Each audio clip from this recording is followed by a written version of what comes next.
ఒక సాధారణ కత్తిదారుడు ఇంటి నుండి బయటకు వచ్చి తన కత్తిని పట్టుకుని అడవికి బయలుదేరుతాడు. కత్తిదారుడు నది దగ్గర ఉన్న చెట్టును నరుకుతున్నాడు.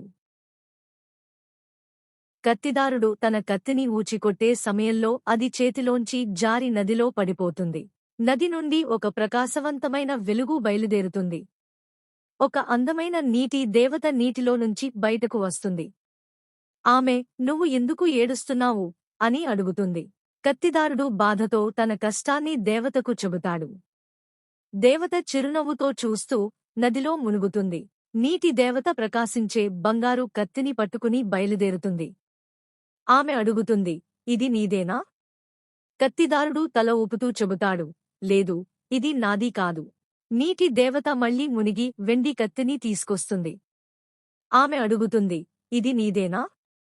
కత్తిదారుడు, "లేదు, ఇది కూడా నాది కాదు" అని చెబుతాడు.